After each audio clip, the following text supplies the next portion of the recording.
ఆవిడేం పార్టీలతో సంబంధం లేకుండా ఆవిడ చెప్పదలుచుకుంది అందరినీ విమర్శిస్తారు, అందరినీ ప్రశంసిస్తారు, మంచి అయితే మంచి ఆవిడని ఈ ఏపీలో మెడికల్ కాలేజీల మీద చేసినందుకు ఆంధ్రప్రదేశ్ రాష్ట్రంలో మెడికల్ కాలేజీల పీపీపీ నిర్ణయాన్ని విమర్శిస్తే రెడ్డి అంటున్నారు.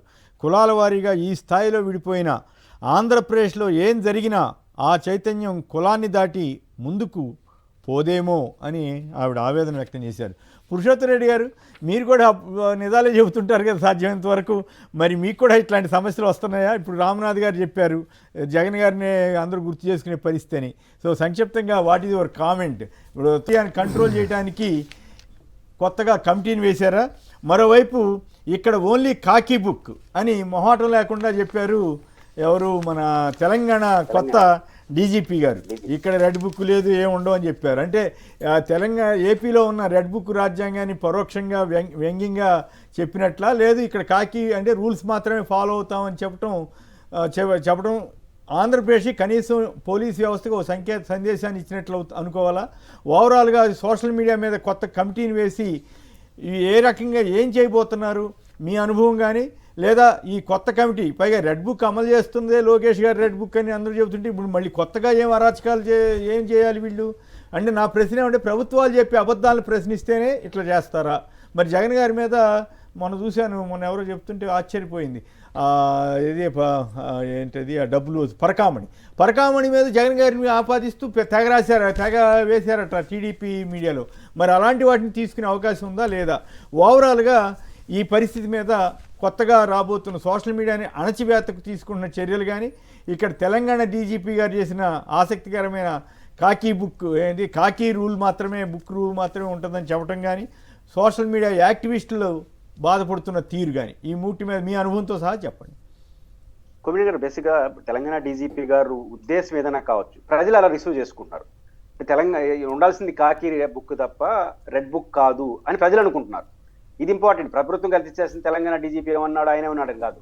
ఆయన అన్న కామెంట్ ని తెలుగు వాళ్ళందరూ ఇది రెడ్ బుక్ కాదు, అది కరెక్ట్ అని చెప్పి అనుకునే పరిస్థితి వచ్చారంటే ప్రజలకు అలా రిసీవ్ చేసుకుంటున్నారు మన వాళ్ళని ప్రభుత్వం అనుకుంటే మంచిది.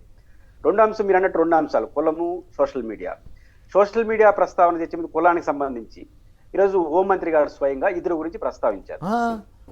వాళ్ళు డైరెక్ట్ గా ఏంటంటే వాళ్ళు రెడ్లు కాకపోతే కమ్మోల పేరుతో మాట్లాడుతున్నారు అని ఒకతను, ఆయన చివరికి నా కులం మీద సర్టిఫికేట్ చూపించుకోవాల్సిన పరిస్థితి వచ్చింది. పాయింట్ ఏంటంటే నేనేమంటానంటే, కమ్మ అయితేమి రెడ్డి అయితేమి అభిప్రాయాలపైన హోంమంత్రి గారు స్పందించాలి తప్ప అది నిజమా కాదా, కరెక్ట్ బాగా చెప్పారు, అది నిజమా కాదా అని చెప్తే బాగుంది, స్పందించాలి. ఇంకోటి కూడా చెప్తాను కొమ్మినేని గారు, మీరు ఒక కులం నాదొక కులం, మనం చెప్పినట్టు మన కులాలు వింటాయా? మనం చెప్పింది నచ్చితే వింటారు తప్ప మనవాడు చెప్పినాడు కాబట్టి మనం అందరూ అదే ఫాలో అవుతాం అంత. పట్టిన ఈ రెండు కులాలు చాలా చైతన్యవంతమైన కులాలు, సామాజికంగా, ఆర్థికంగా, రాజకీయంగా చైతన్యవంతమైన వాళ్ళు, స్వతంత్రంగా ఆలోచించే ఈ కులాలు ఎవరో ఒక యూట్యూబ్ లో పెట్టే అంటే ఉద్దేశం ఏంటంటే, ఇండైరెక్ట్ గా హోంమంత్రి అనిత గారు ఏమన్నా తెలుగుదేశం పార్టీ కమ్మ పార్టీ అని చెప్పదలుచుకున్నారా? అంటే కమ్మలతో పేరు చెప్తున్నారంటే ఇట్లా అనుకుని చెప్పదలుచుకున్నారు, అర్థం కావట్లేదు. కాబట్టి ఈ అసెంబ్లీ స్థాయికి ఇట్లా కులాల ప్రస్తావన తేవడం అనేది సరైనది కాదు. వాళ్ళు ఆలోచించుకుంటే మంచిది. దీనికి కొనసాగింపు సోషల్ మీడియా చూడాలి. ఇప్పుడు కొమ్మినేని గారు ఒక కమిటీ వేశారు, వేస్ గారు బాగుంది, దాని అన్ని రెఫరెన్స్ చూస్తా ఉంటే చాలా భయం ఉంది, వాళ్ళకే భయం ఉంది. దీంట్లో ఏదైనా పొరపాటున ఒక పదం ఆడితే ఏమన్నా కోర్టుకి వెళ్ళి స్టే తెచ్చుకుంటారు. ఎందుకంటే సుప్రీంకోర్టు చాలా స్పష్టంగా చెప్పింది, సోషల్ మీడియాలో భావ వ్యక్తీకరణ పైన షరతులు ఉండకూడదు, కేసులు పెట్టకూడదు, అరెస్టులు చేయకూడదు అని చాలా స్పష్టంగా సుప్రీంకోర్టు మార్గదర్శకాలు ఉన్నాయి. కాబట్టి సోషల్ మీడియాని కంట్రోల్ చేస్తాం, సోషల్ మీడియాని పర్యవేక్షిస్తామని పదాన్ని వాడేస్తే ఎక్కడ మళ్ళీ ప్రారంభ దశలోనే దీన్ని స్టే చేస్తారని భయపడి అంత మానిటరింగ్ సోషల్ మీడియాని మంచి అంటే ప్రొటెక్షన్ అంట. సోషల్ మీడియా వాళ్ళకి ప్రొటెక్షన్, దాంట్లో నేను టర్మ్స్ చూసా, సోషల్ మీడియాలో పనిచేసే వాళ్ళకి ప్రొటెక్షన్ అంట. ఏ సోషల్ మీడియాలో పనిచేసే వాళ్ళకి ప్రొటెక్షన్ అర్థం కావట్లేదు, కానీ అవన్నీ టర్మ్స్ చేస్తాను. నా పాయింట్ ఏంటంటే కొమ్మినేని గారు, ప్రభుత్వం భయపడతా ఉంది. సోషల్ మీడియాలో ప్రజల చేతిలోకి వెళ్ళిన తర్వాత ప్రజలు విపరీతంగా స్పందిస్తున్నారు. కాబట్టి ప్రభుత్వానికి చేసే తప్పులు ఎత్తి చూపిస్తున్నారు. ఒక ఇద్దరు సోషల్ మీడియా కార్యకర్తల్ని అసెంబ్లీలో హోంమంత్రి గారు ప్రస్తావించారు అంటే ఎంత అసహనంతో ఉన్నారు, ఎంత భయంతో ఉన్నారని నిదర్శనం అదే. ఇద్దరు ఇప్పుడే చూసారా మీరు అసెంబ్లీ చరిత్రలో ఇద్దరు సోషల్ మీడియా యాక్టివిస్టుల్ని అసెంబ్లీలో ప్రస్తావించడం, దీని రిఫ్లెక్షన్సే ఈ రోజు కమిటీ. నేనేమంటానంటే దీంతో మీరు ఎదుర్కోలేరు, అది అయ్యే పని కాదు. మీరు హోంమంత్రి గారికి భయపడే వాళ్ళు ఇద్దరు మళ్ళీ వీడియో పెట్టుకుంటారా? మళ్ళీ వివరణ ఇచ్చారు హోంమంత్రి గారు ప్రకటన చేసేసి, అంటే ప్రజల్ని రెచ్చగొట్టినా అణిచివేయాలని మరింత రెచ్చిపోతారు, మరింత ఐక్యం అవుతారు అనేది వాళ్ళు గుర్తించాలి. రెండోది, ఎందుకు అబాస్పాలు అవుతున్నారు కొమ్మినేని గారు? ఇప్పుడు ఉదాహరణకు మెడికల్ కాలేజీ లైవ్ ఎగ్జాంపుల్ చూద్దాం. మెడికల్ కాలేజీ జగన్ గారు ఒక కాన్సెప్ట్, ప్రభుత్వ రంగంలో 17 మెడికల్ కాలేజీలు ఉండాలని. మీరు ఇంకో కాన్సెప్ట్ తీసుకున్నారు, ఆ కాన్సెప్ట్ కన్నా కట్టుబడండి, మేము ప్రైవేట్ కన్నా అది చెప్పకుండా దాన్ని సమర్థించుకోసం అసలు జగన్ 17 తేలేదు, అసలు కట్టలేదు. ఇదే హోంమంత్రి గారు కదా రాజమండ్రిలో 2వ సంవత్సరం విద్యా సంవత్సరం జరుగుతా ఉంటే అసలు కాలేజీ లేదంటారు. మళ్ళీ పోయి తెలుగుదేశంలో ఈ కాలేజీ మేమే కట్టామని ఫోటో పెడతారు. అంటే ప్రజలకి మీరు ఇన్ని తప్పులు చేస్తా అంటే ప్రజలకు దొరుకుతున్నారు.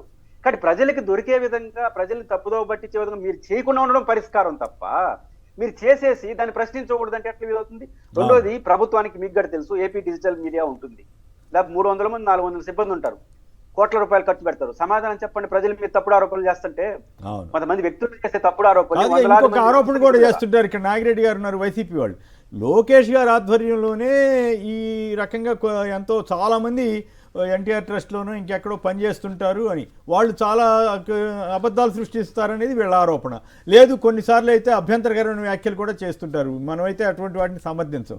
మరి ఆయన ఇప్పుడు ఈ కమిటీకి రెడ్ బుక్ అని తిరిగిన కమిటీ, రెడ్ బుక్ అని ఆయనే కదా సృష్టించింది, అరాచకాలను జరుగుతున్నాయని. ఇప్పుడు ఆ రెడ్ బుక్ వల్లే కదా, ఆ రెడ్ బుక్ అరాచకాల సృష్టికర్తనే మళ్ళీ కమిటీలో చైర్మన్ గాను మరి ఏం పెడతారో, ఆయన ఆధ్వర్యంలో కమిటీ ఏంటి అనే ప్రశ్న వస్తే ఏం చెప్తారు?